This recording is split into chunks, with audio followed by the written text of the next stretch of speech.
தோட்டத்துக்கு மெஷின் வாங்குறதுன்னு முடிவு பண்ணிட்டீங்க. ஆனா வீடர் வாங்குறதா, பவர் டில்லர் வாங்குறதா, இல்ல மினி டிராக்டர் வாங்குறதான்னு ஒரு கன்ஃபியூஷன் இருந்ததுன்னா, இந்த வீடியோ பாருங்க. உங்களுக்கு நான் ஹெல்ப் பண்றேன். கிளாரிஃபை பண்ண ஹெல்ப் பண்றேன்.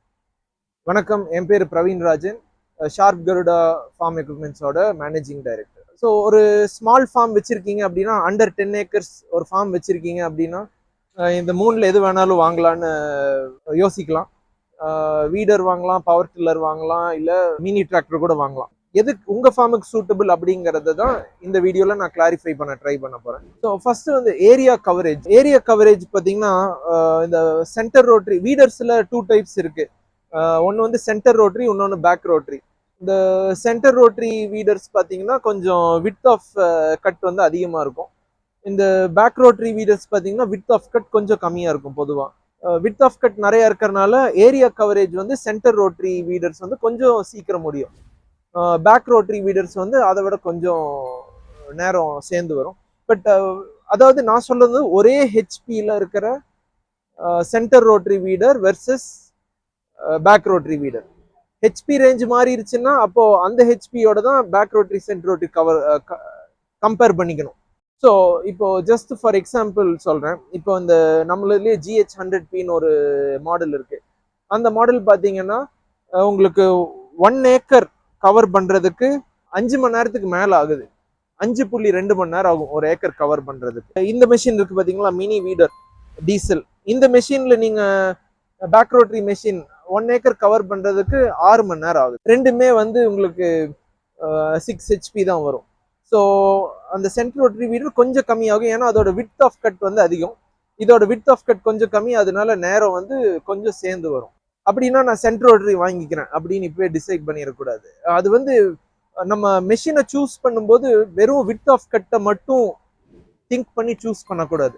அந்த நிலத்தை எப்படி அது உழுது அப்படிங்கிறத பார்க்கணும். சென்டர் ரோட்டரி வீடர் பார்த்தீங்கன்னா பொதுவாக பார்த்தீங்கன்னா கட்டி கட்டியாக விட்டுட்டு போகும் மண்ணை.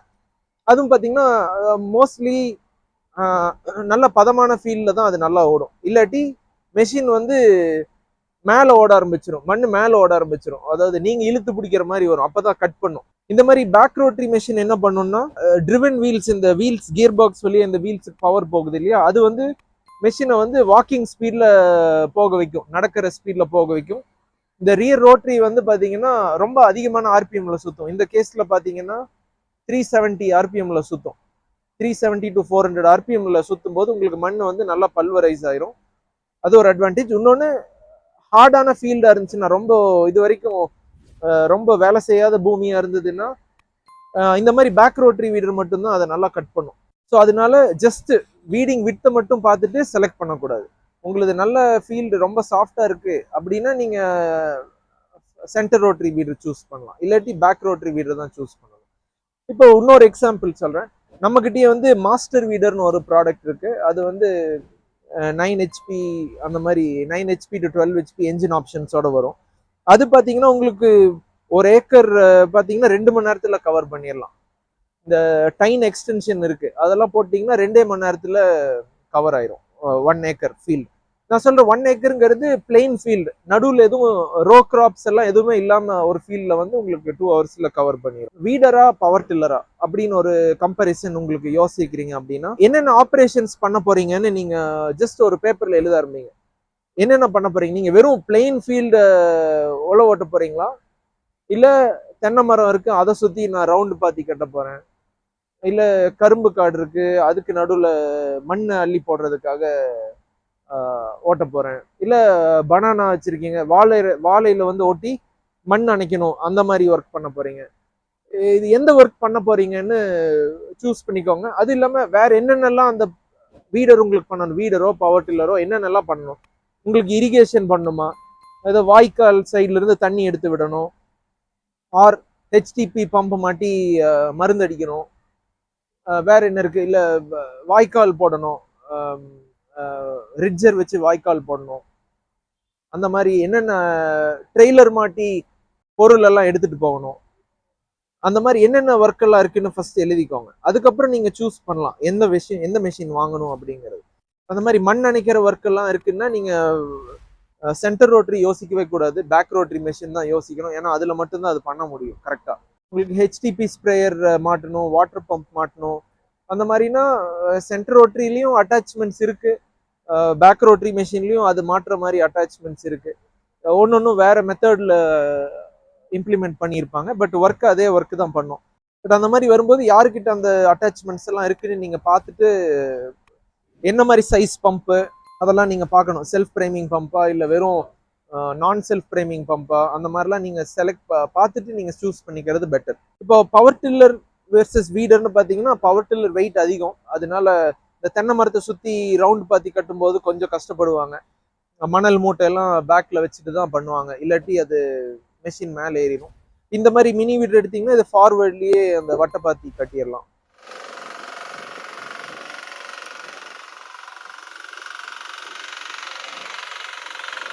இந்த மினி வீடர் பார்த்தீங்கன்னா ஒரு 120 கிலோ, மாஸ்டர் வீடர் ஒரு 280 கிலோ வரும். இப்போ பவர் டில்லர் அந்த மாதிரி போயிட்டீங்கன்னா 500+ கேஜிஸ்ல தான் பவர் டில்லர் இருக்கும். 500-600 கேஜிஸ் கிட்ட வந்துடும். ஸோ உங்களுக்கு ஃபார்ம்ல அந்த அளவுக்கு மெஷின் வெயிட்டான மெஷின் ஹேண்டில் பண்ண ஆள் இருந்தால் நீங்கள் அந்த மாதிரி போகலாம். அப்படி இல்லைன்னா நீங்கள் கொஞ்சம் சின்ன மெஷின்ஸ் போய்க்கிறது பெட்டர். நீங்கள் பார்த்தீங்கன்னா ஃபியூவல் கன்சம்ஷன், ஸோ பெரிய பவர் டில்லர்ஸ் அந்த மாதிரி போகும்போது ஃபியூவல் கன்சம்ஷன்ஸ் பார்த்தீங்கன்னா கிட்டத்தட்ட 1.5 லிட்டர் per hour அந்த மாதிரி செலவாகும். வேற இந்த மெஷினில் பார்த்தீங்கன்னா உங்களுக்கு 3/4 லிட்டர் அவ்வளோதான் செலவாகும் மினி வீடரில். மாஸ்டர் வீடர்னு போனீங்கன்னா ஒரு 1 லிட்டர் செலவாகும் 1 மணி நேரத்துக்கு. டியூரபிலிட்டி அந்த மெஷினோட ஸ்பேர்ஸ் அவைலபிலிட்டி, கம்பெனியோட சர்வீஸ் பொறுத்து டியூரபிலிட்டி இருக்கும். மெஷினோட ரீசேல் வேல்யூவும் பார்க்கலாம். நீங்கள் செகண்ட் ஹேண்ட் மார்க்கெட்டில் என்ன ரேட்டுக்கு விற்குதுன்னு பார்த்துட்டு நீங்கள் சூஸ் பண்ணலாம் உங்களுக்கு ஏற்ற மெஷின். மினி டிராக்டர் இல்லை வீடரா அப்படின்னு சூஸ் பண்ணணும்னா இந்தியாவில் இருக்கிற பாப்புலர் மினி டிராக்டர் பார்த்தீங்கன்னா 3 சிலிண்டர் என்ஜின்ஸ் அந்த மாதிரி ஓடும். இப்போ 3 சிலிண்டர்ஸ் அப்படிங்கும்போது உங்களுக்கு ஃபியூவல் கன்சம்ஷன் பார்த்தீங்கன்னா ஒரு 3 லிட்டர்ஸ் per hour வருது. எல்லாமே அதிகம். ஸோ ஃபியூவல் கன்சம்ஷன் அதிகம், என்ஜின்ல உள்ள ஆயில் கெப்பாசிட்டி அதிகம், வேர் அண்ட் டயர் பார்ட்ஸ் அதிகம். ஸோ ஒரு என்ஜின் நீங்கள் ரீகண்டிஷன் பண்ணணும்னா அதில் 3 பிஸ்டன் இருக்கும், அது எல்லாமே. ஸோ 3 சிலிண்டர் நீங்கள் ரீபோர் பண்ணணும், இதுனா ஒரே சிலிண்டர் தான். அந்த மாதிரி எது எடுத்தீங்கனாலும் அதிகமாயிரும். Gear box oil capacity, hydraulic oil, அதே மாதிரி number of things to go wrong பார்த்தீங்கன்னா இதில் தப்பா போகிறதுக்குன்னு காம்பனன்ட்ஸ் பார்த்தீங்கன்னா கம்மியாக இருக்கும். பட் டிராக்டரில் ஃபெயில் ஆகக்கூடிய காம்பனன்ட்ஸும் நிறையா இருக்கும். ஸோ அதனால கொஞ்சம் இஷ்யூஸ் வரலாம். அதே மாதிரி சர்வீசபிலிட்டி, அந்த மாதிரி ஒரு நல்ல டிராக்டர் வாங்கினீங்கன்னா சர்வீஸ் பண்ணுறதுக்கு உங்களோட வில்லேஜில் ஆள் இருக்காங்களா, நீங்கள் அதை சர்வீஸ் பண்ண எவ்வளோ தூரம் கொண்டு போகணும், அந்த மாதிரி ஒரு கன்சிடரேஷன் பண்ணிக்கோங்க. இப்போ வீடர்னு எடுத்துட்டிங்கன்னா அது இன்னைக்கு பெரும்பாலும் நிறைய மெக்கானிக்ஸ் இதை பழகிட்டாங்க. அதனால இதை சர்வீஸ் பண்ணுறது ரொம்ப ஈஸி, ரொம்ப காம்ப்ளிகேட் இல்லை. மோஸ்ட் ஆஃப் த திங்ஸ் உங்கள் ஃபேமிலியே கூட பண்ணிடலாம். ஓனர்ஸே கூட இதை மெயின்டைன் பண்ணிடலாம் பழகிட்டீங்கன்னா. அவ்வளோ ஈஸியாக தான் இருக்கும் இது. நம்மளோட அக்ரிகல்ச்சர் இன்கம்மை வந்து எப்படி கரெக்டாக யூட்டிலைஸ் பண்ணுறதுன்னு கொஞ்சம் திங்க் பண்ணிட்டு செலவு பண்ணுங்க. ஒரு பொருள் நமக்கு வேணுமா அப்படிங்கிறது 2 தடவை திங்க் பண்ணிட்டு நீங்கள் அதை அந்த டிசிஷன் எடுங்க. அதே மாதிரி போட்ட காசு எவ்வளோ நாளில் திரும்பி வரும் அப்படிங்கிற ஒரு கணக்கும் போட்டு பாருங்க. அது நீங்கள் பண்ணி பார்த்தீங்கன்னாவே உங்களோட டெசிஷன்ஸ் சேஞ்ச் ஆகலாம்.